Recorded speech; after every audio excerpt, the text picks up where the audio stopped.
Welcome to Otaku Don. I am the host of the most, aka Sleepy Melbourne, in the building, Just Charles. So we have JJK chapter 690, 269. I think this is technically the penultimate chapter. No, there's two more. There's two more? Okay. Nothing is really important in this chapter. Well, except for the beginning, the end explanation about new shadow domains, and then the ending scene.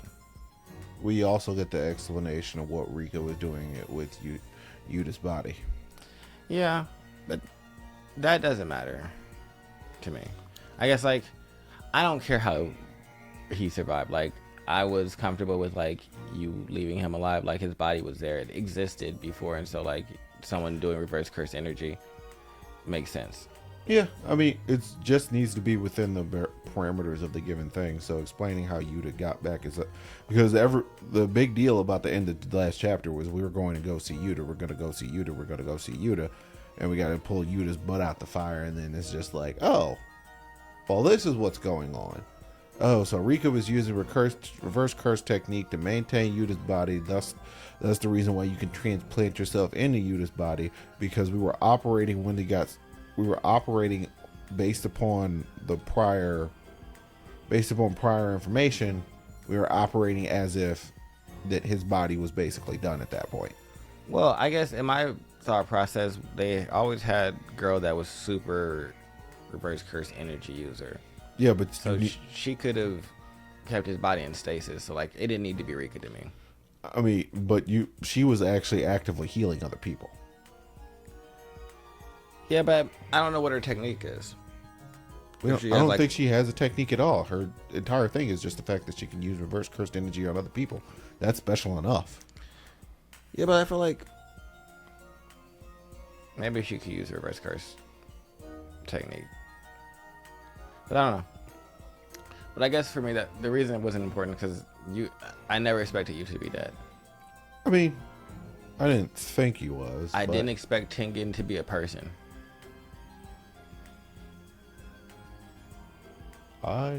Yeah, Tengen's a person. Tengen's the old man. Tengen's the old man? Which old man? You mean him? That's Tengen. The old man in the beginning of the chapter that's talking to Wee Wee's sister.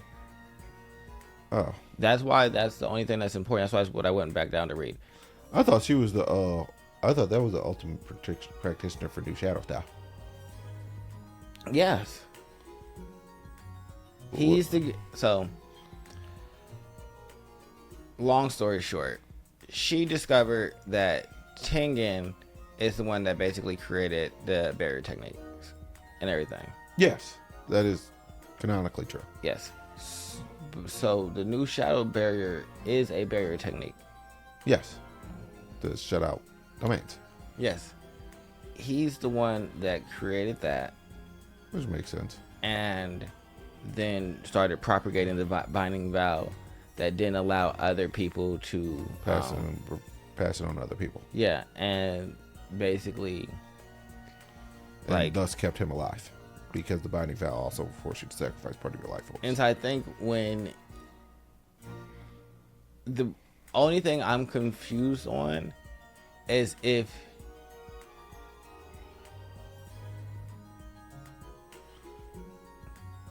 no, I'm not really confused. I'm pretty sure that this Tengen has always been this Tengen. So he's just been some jerk propagating this entire situation. And using the avatar that has been down there as a stand-in. Yeah, that makes sense. So, yeah, he was planning to just continue to siphon everybody's existence and things like that. And technique is what I also think he gained. And so she discovered that. They talk about the new shadow style and all the binding vow stuff. We learned that her little brother Wee Wee is after dude who's a new shadow style head now. He's next in line. Yeah. So she's mad, oh, you tried to sully my little brother, so you gotta go. Yeah, that's why at the end of the chapter, that's what the whole conversation is about. None of this other. That's why for me, none of the other stuff was important. I mean, it's funny because it's not petty, but It's like, Yeah, she's like, a price you ask. She's like, yeah, for your life. She's like, how did you know I was here?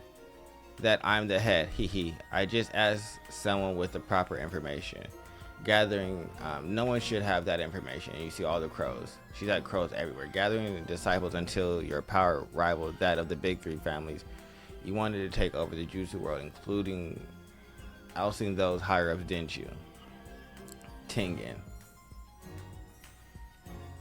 And you see this. well, no, I saw him saying Tengen. I think that Like, the flow of the thought bubble is him saying Tengen. see, I don't think that she's. I think that's her calling him Tengen. That's why he breaks out into the sweat. But yeah, no. Like, based upon the speech bubble, it's him saying Tengen.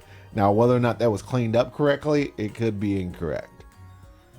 Yeah, and so I think she called him Tengen, and then they're like, there were sorcerers whose lives would have been saved if you hadn't monopolized a simple domain. Yeah, that's what I'm saying. That's the new Shadow Styled user, and Oh no, yeah, he is. I don't think that's Tengen. I don't know why you would just say Tengen right there. That's random. That doesn't make sense. The speech bubble doesn't make sense because it's pointing to him. I understand. I just don't make sense for him to say Tengen. Oh, I would think that was literally just the throes of, like, something that was said to set the throes of his death. Tengen? Yeah. The other People person's say name? weird things. But I don't think he's dead yet. He's not dead yet. She's still talking to him. Like, he's still having conversation at this point. Like, she grabbed a chocolate bar. She's like, more than anything, you were trying to turn my dear little brother into damaged good. That alone made this an inevitability. So it's just like, he's not necessarily dead yet. No, yeah, he is. There's blood on the floor. I mean, he might be dead now, but I don't It's think just like he's super dead. Yeah, but I don't think he was dead in this. I'll wait till I see the official chapter, but it's just like, where are you pulling that he's Tengen? He's just the propagator of the new Shadow Style that's been sitting there waiting inside of the thing, because like, he was there at the beginning of Jujutsu Society, so I mean, it doesn't make sense. Like, he is the person who created all the barriers, period. Like, he is like one of the primary propagators of this entire scenario. Like, he like, if he was still alive, he would have, like, with his curse technique and his barrier making, he would have been one of the big three families.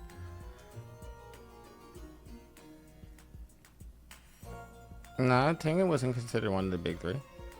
I mean, what you do is a fundamental crux inside of all of Jujutsu Society to the point where it wouldn't function without it. No, the schools wouldn't function, but I think the big three families would be fine without it. You help the smaller people, and so you help create a society. But if we went back to just tribalism, these three would be fine. Well, I think the six-eyed tribe inside of the Gojo clan wouldn't have a big issue. They will be fine. I think the people who have the shadow and blood, but these would have still been all complete and total desperate clans. Like, the blood users would have been one, 10 shadows would have been one, the frame animation people would have been one. Everybody would have been separated. No, that's all one clan. Yeah, but the only reason why they're all one clan is because they went out and they got different curse techniques. Yeah, they curse techniques. Curse techniques aren't like Kekkei Genkai all the time. Yeah, I know. They don't always pass on.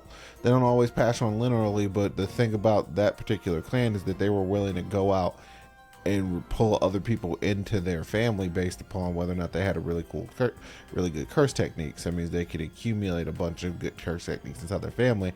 So that means when people were born, and the likelihood of them having a good technique is higher.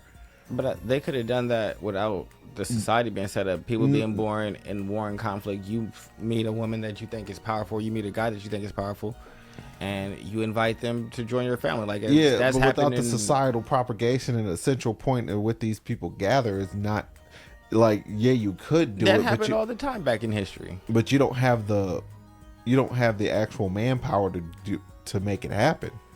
Yeah, you can invite them over and they can come. Well, you have to know who they are. So how do you know who they True, are? but if this If is they're- but I think in my mind it would be a warring time. It's not, they're not at peace. They're not just walking around peaceful.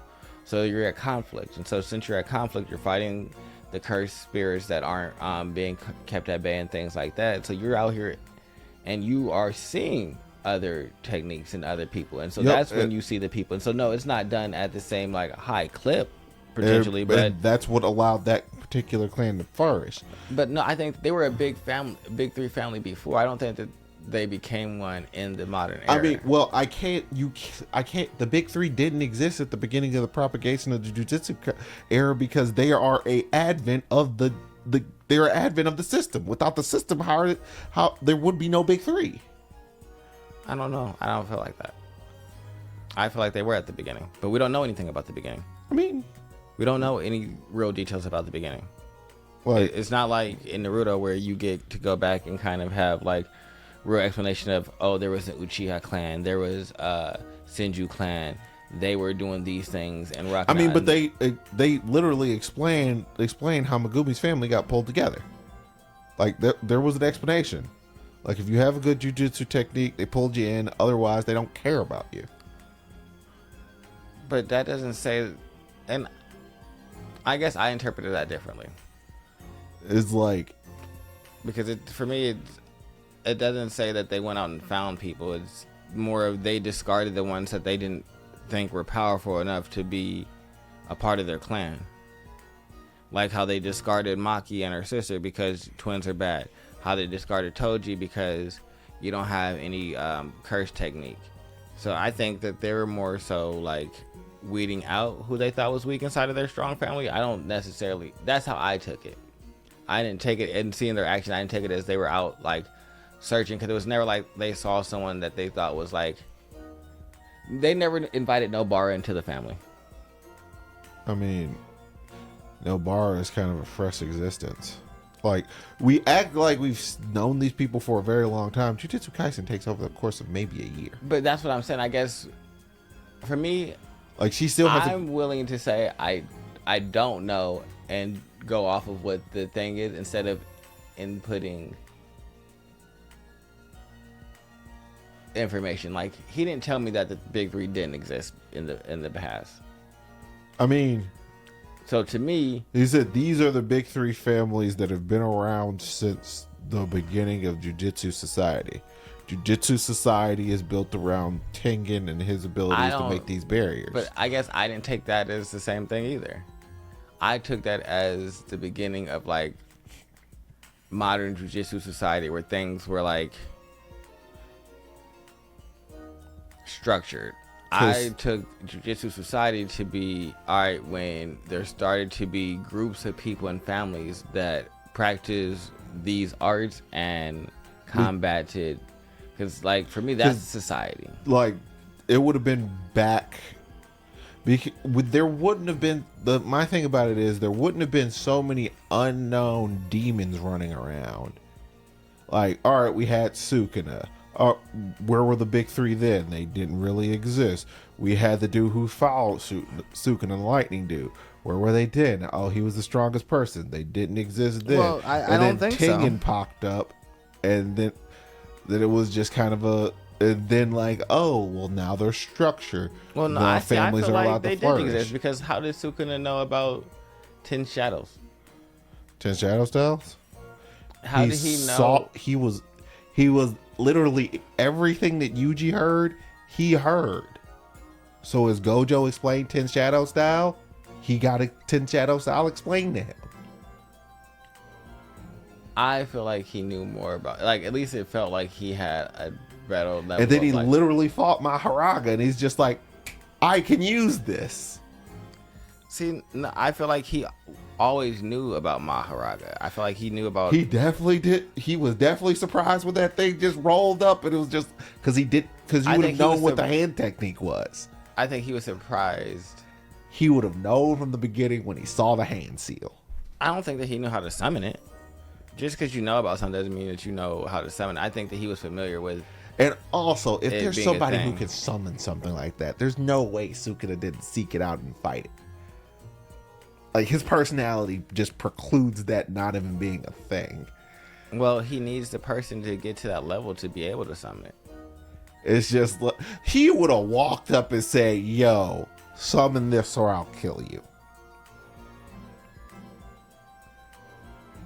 I mean, he wasn't that before. Sukuna developed into becoming the king of curses. He didn't start off that way. He didn't start out as the king. He was a regular person. But the 10 Shadow Styles is a repeating thing, and is one of the, and that's how I can say it's one of the bloodline abilities that exist inside of that thing. Bloodline abilities propagate within bloodlines. So that means that at some point there had to be a unification of these clans. And they're the only clan with more than one bloodline, so that means it connotates you going out and gathering different families and pulling them together. I don't look at it like that. I don't look at it as it connotates that. I look at it as it could be like, I'll go back to Naruto.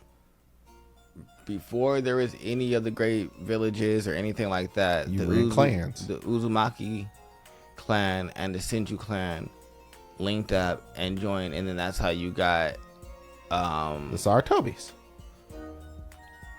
Yeah, but no, that's how you also have Naruto, yeah. Uzumaki, Naruto being related to Kushina.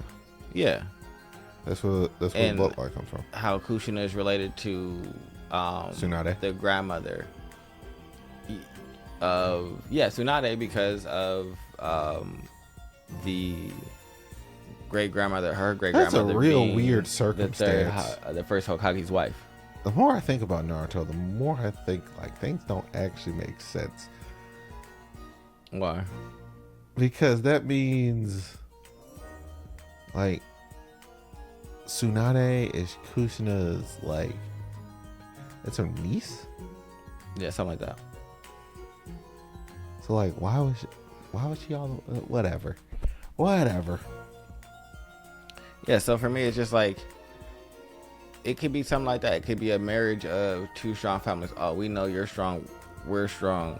All right, we're gonna come together.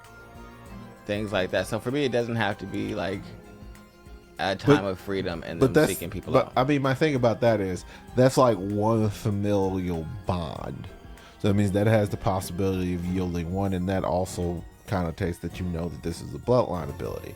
But that's still like actively going out and seeking out matches inside of an era where it's not that easy, because like at the end of the day, these are the people that gathered throughout all of Japan. Getting from place to place in Japan wasn't that easy back in the day. Depending on what your curse technique was. I've seen not a single person outside of Lightning Dude who has something that increases their travel speed.